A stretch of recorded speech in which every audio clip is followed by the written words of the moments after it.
Welcome to the Empowered Homes Podcast. The purpose of this podcast is to be a resource to connect church and home by growing strong families.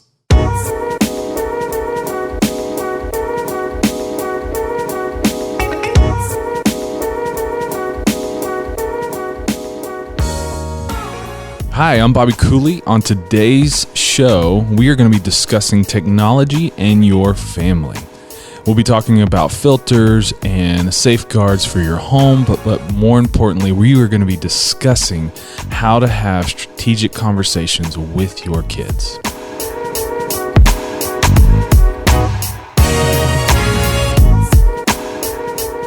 Now, thankfully, I've got some great co-hosts for today's podcast, Bobby Cooley and Joe Landi. Gentlemen, thanks for leading this discussion with me. And before we dive into today's topic, can you share with the audience a little bit about yourself? Sure. Yeah. So Bobby Cooley here, discipleship pastor here at Kingsland. I work with our adults and primarily our parents and grandparents, and love what I get to do. I spent a lot of time early in ministry working with teenagers, and found out, if I want to influence them, I need to influence their parents, and God kind of shifted my heart in that and love what I get to do here at the church. But for me personally, I'm married to my amazing wife for 12 years now. We have 3 kids. Charlie's our oldest. He's 6, about to be 7. Chandler May is our middle. She's a mess, but she's awesome. She's 5. And then Chapman's our 2-year-old who is eating us out of the house right now. The kid just won't stop eating. He's a beast, man. Yeah, no doubt, he's a chunk. Yeah, hey everybody, my name's Joe Landi. I am the student pastor here at Kingsland. Been doing student ministry full-time for, about 10 years now. Obviously volunteering before that. 3 years as a student pastor here at Kingsland. Absolutely love it. And I've been married going on 13 years to my beautiful bride, Megan. We have 2 wonderful kids, Logan, who just turned 9, and Riley, who is my 2.5-year-old. She is just lovely in every way. And so, yeah, we've got a good house. Love it. Great. And I'm right with you guys. I've been married about 20 years to my lovely bride, Liz, and we're in the early teenage years at our house, so technology is definitely a point of discussion quite often. So for all of us, without a doubt, this has been one of the largest topics of conversations with preteens, teens, parents. I mean, Bobby, you even mentioned even grandparents, and really, guys, from where you sit, the people you work with across all ages, what are some biggest questions that you hear about technology, specifically as it impacts the family? The first one is obviously, hey, when do I give my kids a smartphone, That's a big one, a right? device, or iPad, or and how much time do I let them spend on it? So all the questions kind of point towards the handheld devices. Sure. How old are your kids again? 7, 5, and 2. I bet your 7-year-old's already asking. Yeah, they all kind of have their tablets that they get time with each week, and we already do that, and he's already, there's times where I kind of wish he did have something so I could text him, because he's hanging out with friends already, It's funny, as we're talking here, I'm thinking I've been in student ministry 10 years, and when I first started 10 years ago, it was just high school students that were talking about this stuff, and now it seems like it's not just junior high, it's younger and younger, like 7 and 8-year-olds have these devices and things in their hands, and it's like parents are trying to figure out, like, okay, where do I keep up with everybody getting devices and whatnot? So it is an interesting challenge. I think parents are also asking, like, hey, how much video game time should I allow my kids to have? How much internet time should I allow them to have? I hear a lot of parents struggling with devices at the dinner table. Right. They're asking, hey, how do we stop that? How do we monitor that and whatnot? So, I think all of us. yeah. You've been to the restaurant, you've been to Chick-fil-A, you've looked across the table at another family, and they're all glued to their screens. And Right. It's really just a sign of how technology has taken away really what used to be natural moments for family. Right. Yeah. Other questions that come up all the time is, what should I put on our internet safety and security, and like what filters and all that. Just constantly, how do I protect or keep them safe from seeing stuff that they shouldn't see and all that.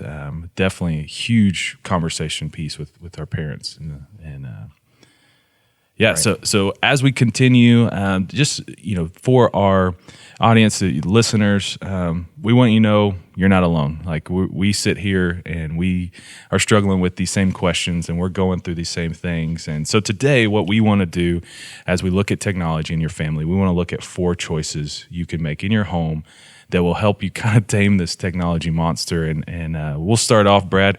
Let's look at the first choice that we need to make. Really, I think the probably most important one is, as a parent, as you go through and you weigh these decisions, many of them that we just talked about, is why are you making that decision, right? So choice number 1, really, when it comes to your family and technology, is choose character. So choose character. What do I mean by that? Is, let me tell you, first of all, what I probably don't mean is when it comes to the decisions of when I should give my kid a cell phone or how much time on the video games, as I will tell you, is right off the bat, is do not make a comfort-based decision, right? Do not make a decision based upon peer pressure, where, well, wow, all his friends have social media. That's big in our house right now. As I hear it, is, Dad, I'm the only one left that doesn't have it, right? Part of me wants to give in, right, for one of my kids and say, yes, you can do that. But as a parent, to say, you know what, we're going to make decisions now based off of character. For example, as I tell parents when they ask, should I give my kid a cell phone? And I say, okay, well, tell me, how well does your kid obey the boundaries in the house right now, right? And if the parent pauses for a moment or begins to describe other things, is help them realize the moment you introduce that video game or that phone, is those devices by itself are neutral. However, they automatically add another point of friction and conflict in your home, right? So we've all seen that. So really the first one is, as grandparents or husband and wife, or if you're the single parent in your home, is you make these decisions is to base those off of character. So with that, that's sort of, how we start the big part of it.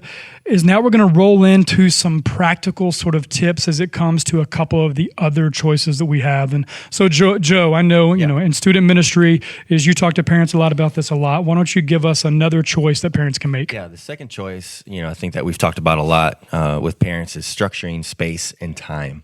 Is you choose to structure what you do with your time, what you do with your space, how you do the roles. And you alluded to it, Brad, just a moment ago. But really the big idea here is for our families to be together, is to create opportunities for us to interact well, to communicate well. It's not just to be device free, because you can be without the devices and still not connect, still not communicate. So the key is to be intentional, right, Joe? Right, absolutely, being intentional. So there's a few little keys, few little things that we can do to achieve that greater purpose of being present with our families and raising healthy kids. And really, this will affect the third choice that Bobby will talk about in just a moment. But I'm not a big statistics guy, but statistics tell you something. And I think what we've been the research out there that is telling us right now is that the phone is the first thing that many of us are picking up in the morning.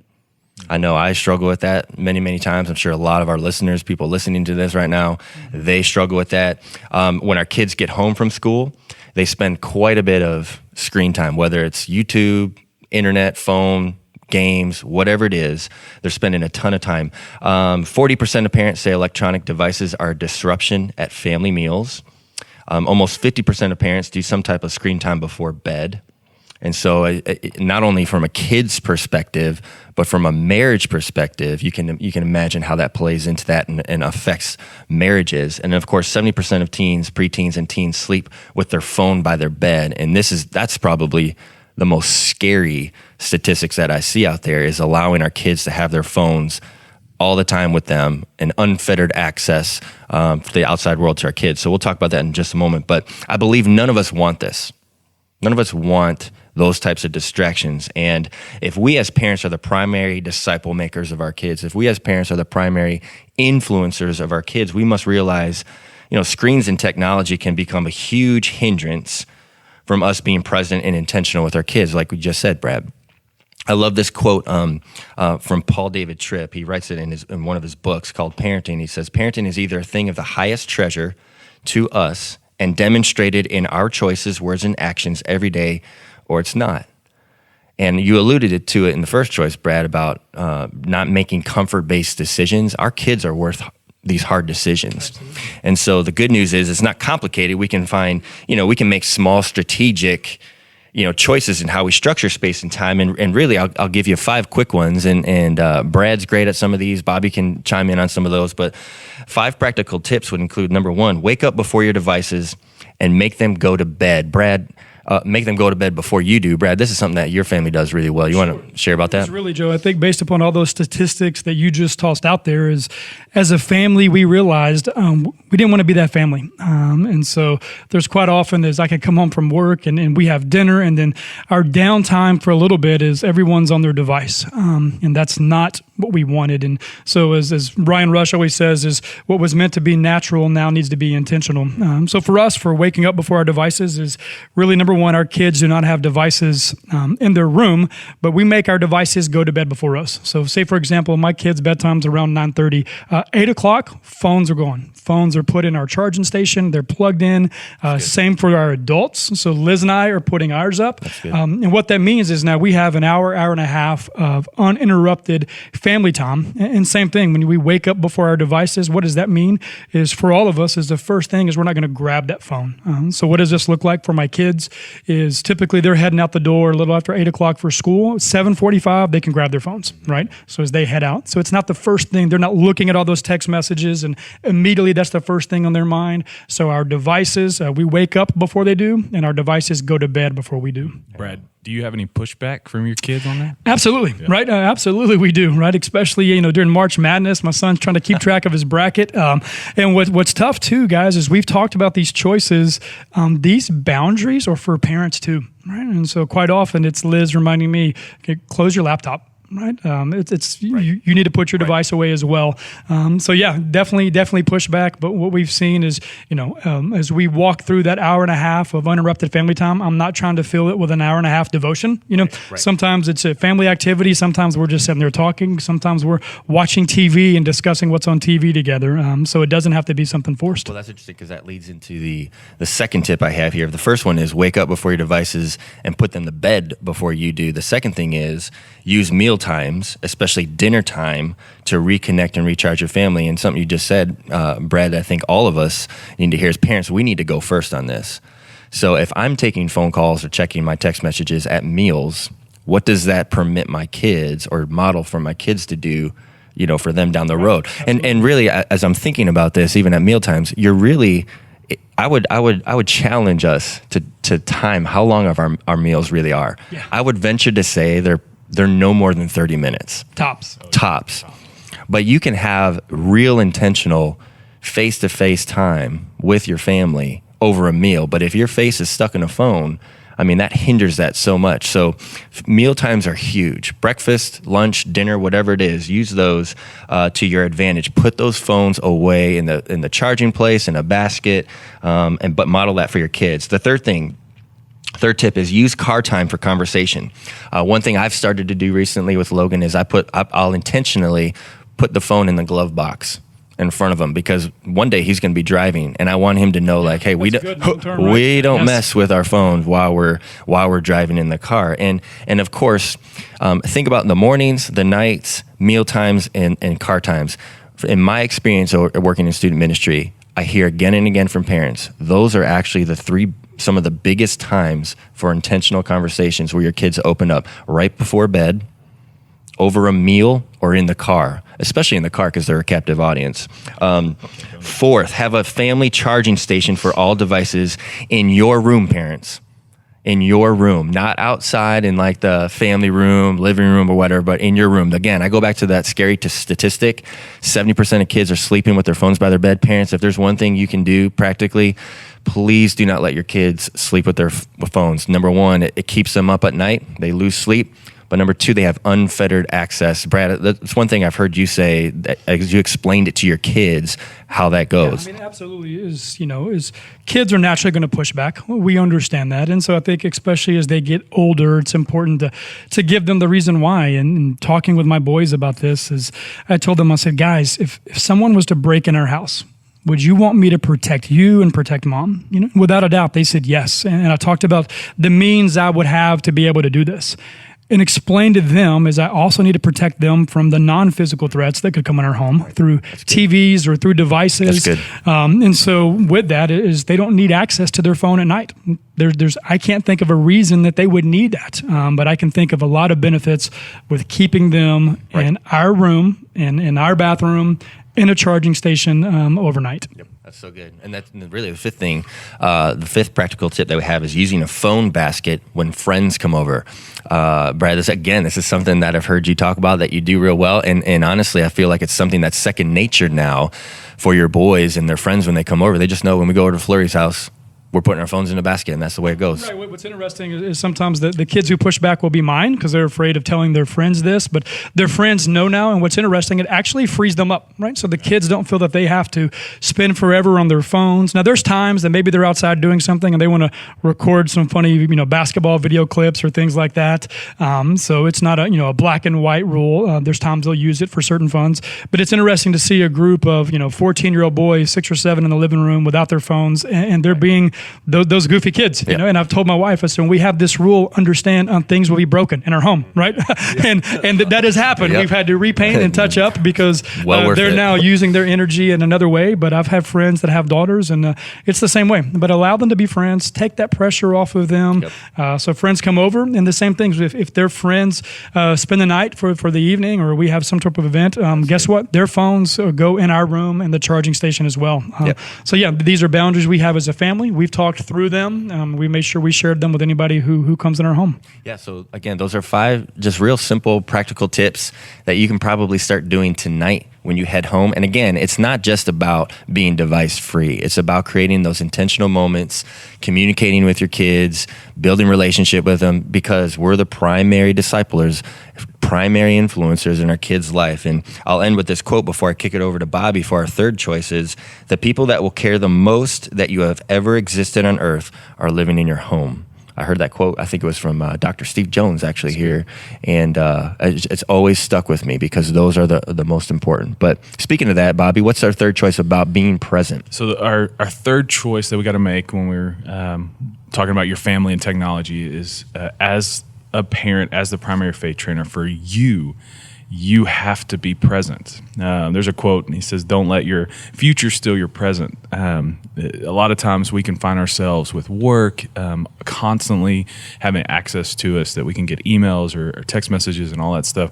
It's a constant thing coming through our devices, and a lot of times we'll find ourselves sitting there worried about tomorrow when our kids need us right in the present.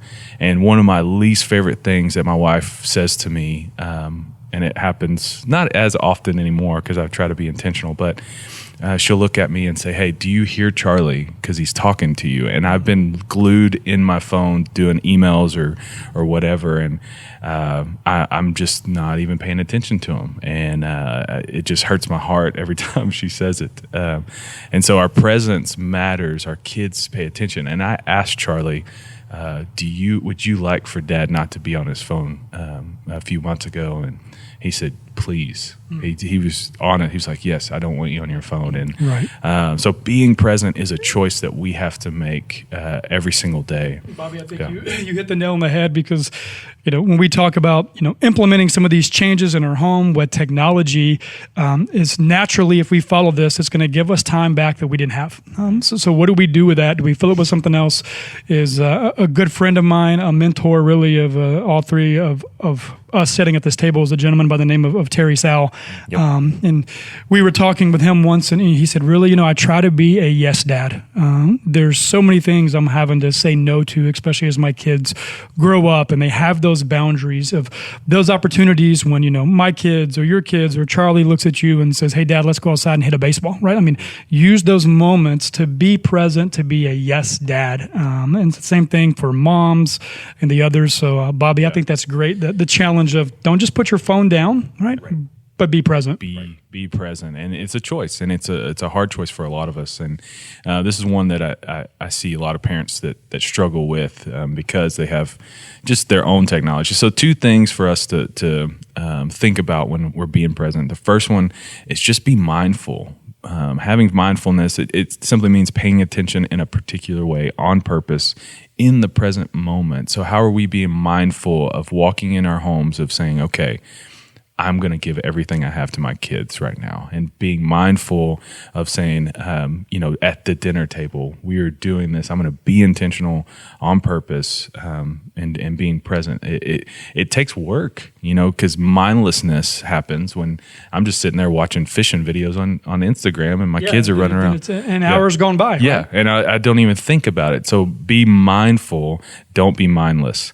And then the next one, our kids are watching everything that we're doing. And so if we're frustrated, we find ourselves frustrated with our kids and their habits, look at yourself. Are you modeling good habits? Are you modeling presence with them? Because being mindful and modeling are two things that we can do to be fully present. And I stole this thing that I have. I'm very practical, and I have to have reminders constantly. One of my buddies made this sticker, and it's simply a honeybee and a gift, like a Christmas present. And it's just these two images, and it's on a sticker, and it's on the back of my phone. And it basically just says, be present. And I have it there. And now, instead of my wife saying, hey, your son's talking to you, do you hear him? She goes, hey, you got something on the back of your phone. Could you tell me what that is? Good job, Jen. So, I know, and I'm always joking with you, we need to put that sticker on the front of our phone. I know. I don't know if that really that totally helps. Stick it right over, But Bobby, I think you bring up a great point of the modeling portion of being present. Is not only do we have a really an obligation and a duty as parents to shepherd our kids and to be the primary faith trainer, but we need to inspire them, right? The other day, my oldest son and I, Hunter and I, were in the truck, and he had a tough day at school, and so we'd had some conversations, and he looked at me and he said, I don't know if I ever want to be a dad, right? And I said, buddy, well, why? And he goes, you have to talk to your kid a lot, And so two things when it comes to the modeling is, number one is he was joking about that, but I want to make sure that I inspire him to be a dad, but I'm glad he has memories of at least having conversations, right? Of being able to talk through that. And so modeling how, I treat their mom, modeling how Liz treats me, and then how I react to them, Bobby, I think is a great point. Yeah, it's so good. And, with this third choice for us as parents of being present, you can start today. You can start by being intentional and saying, okay, here's where I'm going to be present in my home when I get home. And so that's our third choice. The fourth choice, Brad, we're going to talk about being prepared and what that looks like. Quick recap. Remember, choice number one is choose character, right? We're not going to make comfort-based decisions. We're not going to base decisions about technology on peer pressure. Number two is we're going to structure some physical space and some time in our home to support these decisions that we made. Third, as Bobby just mentioned, is within that is now we're going to be present, right? We're going to be an active part of our kids' life. And then the fourth is really deep. Right now, we're going to jump in the deep water a little bit, and it's be prepared. And there's two elements to this when I say be prepared. The first is pretty simple, but it's still important. It's from the technology side, and Bobby mentioned this earlier, but we need to have the appropriate filters and settings on all our devices. Yes, our kids, they're technological natives. They're going to find their way around certain, filters that we have or security settings, but we still need to have that on there. And we've got some great tools to help you with this. If you click on our show notes, or if you go to the empoweredhomes.org resource portal, you can just search technology, and they're all going to come up. I mean, we have reviews on different internet monitoring apps. We have social media contracts that you and your family can walk through when your kid gets to that age where they have social media. But a lot of those you can take a look at, and it can help your family be prepared along the way. The second part of be prepared is from the relational side. And here's what I mean by this. As parents, we all desire for our kid to talk to us, right? We want to communicate with our kid. We want them to come talk to us on their very best day of their life and on their worst day. So how do we do that? Well, really is we have to build an environment of confession, over concealment. And that's easier said than done, guys. And how we do that is by having conversations early, right? You got to start having conversations early with your kid, not just about technology, but about things they're struggling with.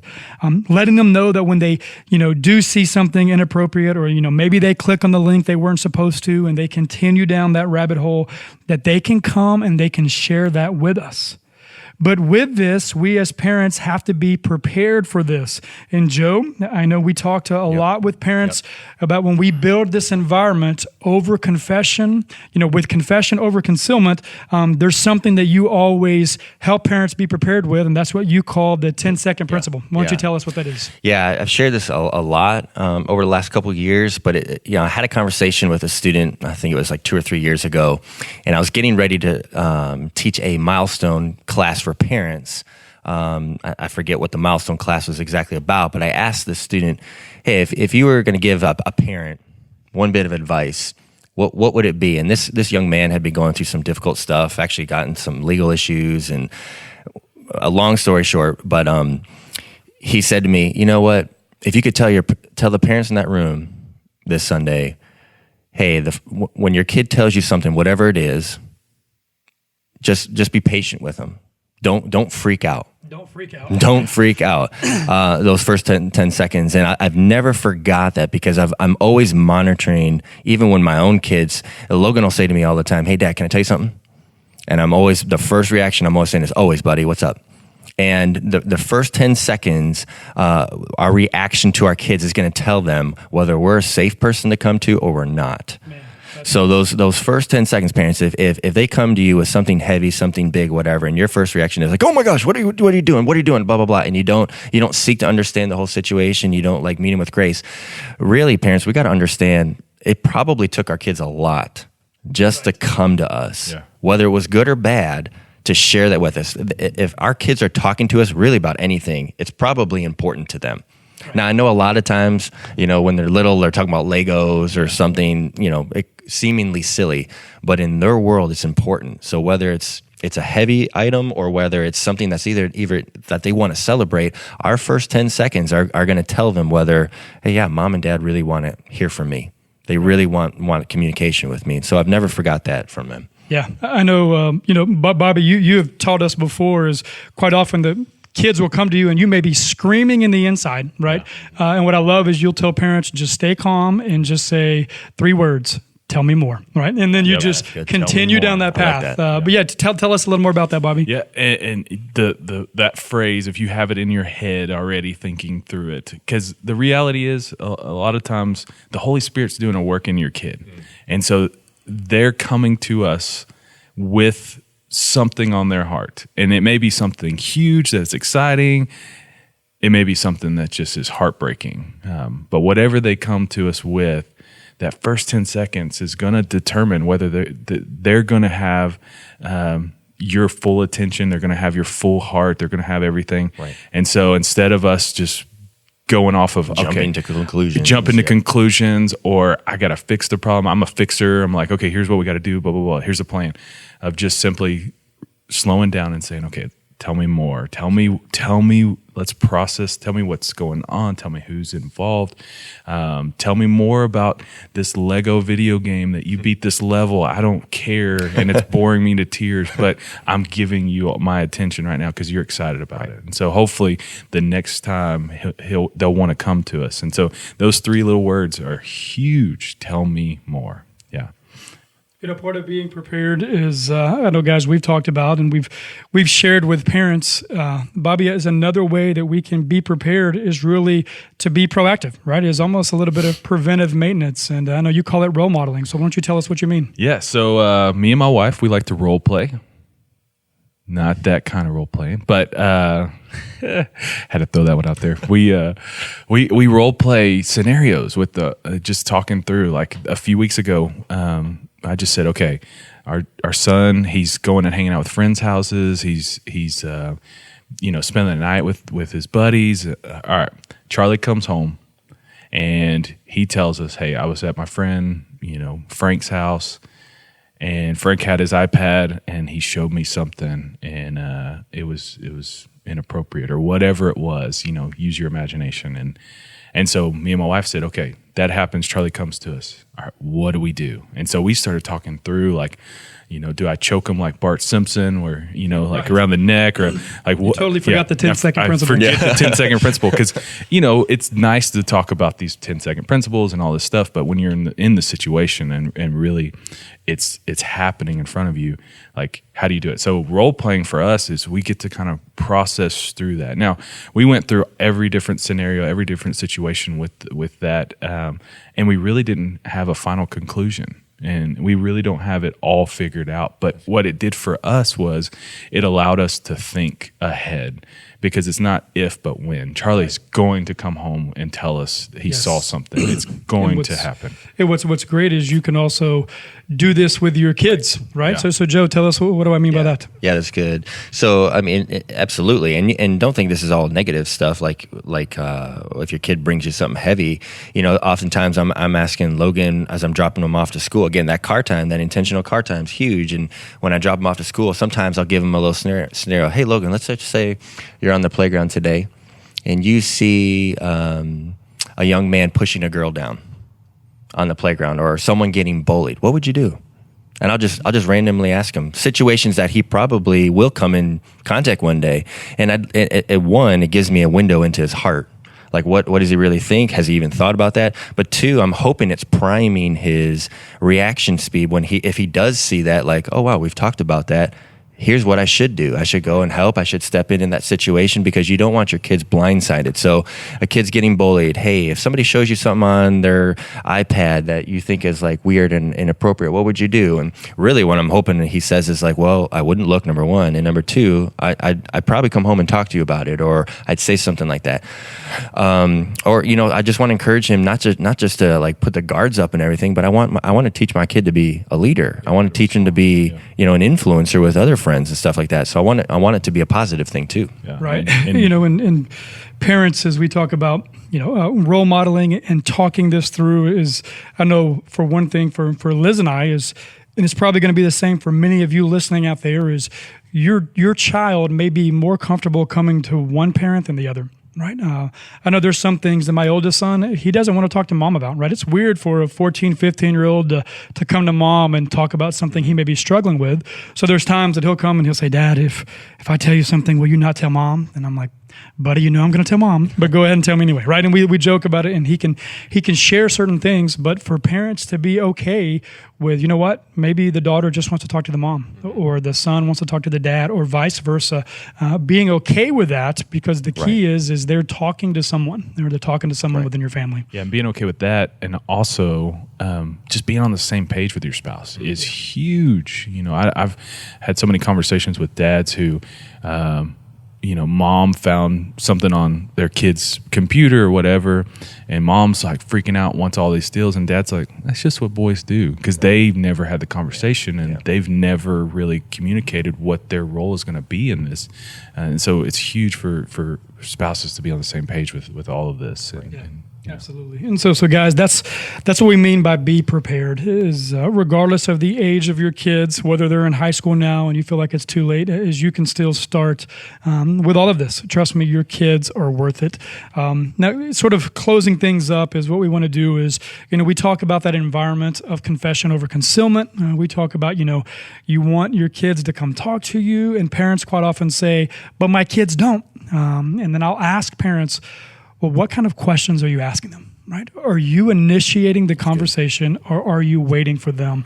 And so what we want to do for a moment is really just give you 3 questions that you can use for your kids regardless of their age. Now, don't listen to this podcast and then use all of them tonight. They'll know something's up, right? Yeah. Is start using these, whether it's the car time, the dinner time. We use these at bedtime.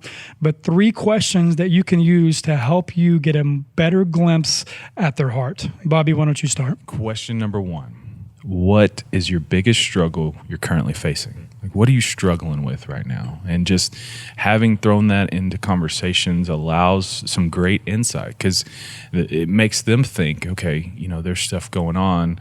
What can I tell mom? What can I tell dad? But the reality of this question, the biggest part of this question is, you're just telling your kids, I care about you, and I'm with you, and I want to know what you're struggling with, and I want to know how I can help and come alongside. You're just adding value to them, and you'll be amazed with some of the things that come from this. And don't expect an incredible answer every single time. There's, I get from Charlie sometimes when I ask him, he's like, "Yeah, we're struggling because our lunch table at school keeps getting in trouble." Like, it's silly, but then he'll come like, months later. I'll ask him and he'll say, struggling because one of my friends is going to be moving at the end of the school year, and I don't want to lose them. You don't expect anything. Well, I think that's a great point, Bobby. Is I know for my kids is quite often I'll ask this question. What is the biggest struggle you're currently facing? And many times I get the word nothing. No, I'm good, Dad. I'm good, Dad. And as parents, we have to be okay with that. Right? We're not going to force the issue. We're going to be consistent.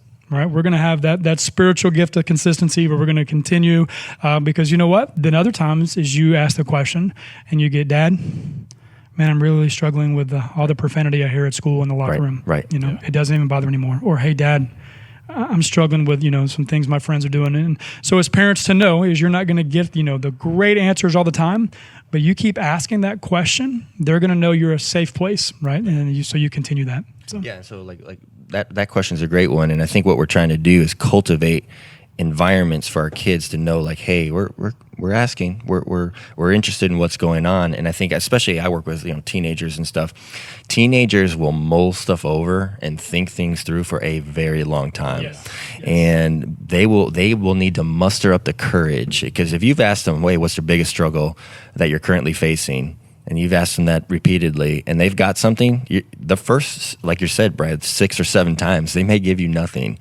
But then finally something will click. Holy Spirit working in their life, whatever it is, will tell them, hey, now's the time. And so they'll have that. So parents, don't give up on asking these questions. So that's the first one. What's the biggest struggle you are currently facing? The second one I like, Brad, is how can I pray for you today? I love that question. Like the first question, they're windows into our kids' hearts. Right. They're windows into their lives. How can I pray for you today? And again, like Bobby just said too, it could be some silly stuff. Hey, I just want to pray for a great day tomorrow. I want to pray that I do well on my test tomorrow. Again, you can get windows into like, hey, what's really stressing them out or whatever. But sometimes our kids will give us some real substantial things that we'll be able to walk with them through and communicate and guide them and coach them up and whatnot. I also love this question for my spouse. Yes. I love asking this question for Megan. How can I pray for you today? It's a simple question. If we do it consistently for each other, I think that builds communication, that builds connectivity in marriages and whatnot. So that's a great question. And a life hack with that question is like my wife will say, hey, I've got this going on today at 1 p.m. I put it in my phone. And I make it a note to pray for her at 1 p.m. and then I'll text her or send a deal. So, Another joke for this question is use this a lot at breakfast. We use it at dinner time. I mean, not dinner time, but bedtime too. How can I pray for you tomorrow? And parents, some words of advice is if your kids, they do give you something, go ahead and pray for them right then. Put your hand on their shoulder. And let me tell you this is not the time to get your quiet time in, right? This is, if Joe's my son and he's like, Dad, I've got a big test today, then, my prayer is, hey, God, help Joe have clarity today, remind him of your presence as he takes this test. And then I continually sort of end my prayer with, Lord, let your voice be the loudest voice he hears today, right? And so if you say, how can I pray for you today is if they give you something, is run with it. Go ahead and say a quick prayer and a blessing over them. Our last question, this is one you can use for your spouse as well, but if you've never used this question, we recommend maybe you start with this one. It's you talk to your kids and you say, how do you know I love you? Right? How do you know I love you? This is going to give you a great insight into their heart, into how they perceive your love. It may be quality time. It may be gifts, and that's okay too. That may be their love language, but how do you know I love you? It's going to help you know. It's going to give you really a report card of how mom and dad are doing as parents. Guys, what's your take on this question? Yeah. What do you think? Man, this is, I asked Charlie this today on the way to school. I said, hey, buddy, how do you know that I love you? And he's like, Daddy, take care of me. I'm like, yeah, but I'm supposed to do. I'm going to always do that. But like, how do you know that I love you? And he said, duh, you play Legos with me. And so it's just like, man, And for me, it's like, I need more Lego time with them. Yeah. And yeah, that's good. Yeah. Well, I just love the nature of the question because it's an opportunity to speak into their identity all the time. Mm-hmm. And I love saying to Logan all the time, hey buddy, how do you know I love you? And I mean, he actually kind of knows. He says now, like, because I'm your son. Right. And I say, that's right, buddy. And then I'll have to like preface now with like, well, what do I do that shows you that I love? But I love that his first thing is like, well, because I'm a son, that you're my son and daddy. I don't need to do anything to earn your love. And I don't need to, and I'm never going to lose your love and stuff like that. So I just love the nature of the identity on that. Good. So parents, just sort of a quick recap is really threw 4 choices at you today. And the first one is choose character, right? Make character-based decisions for your family, really in all aspects of life. Other one is set some structure and time, specifically as it relates to technology. Be present. And then lastly, be prepared.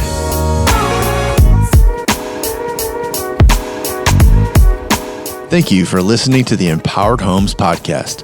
For more content and information to connect church and home, please visit empoweredhomes.org.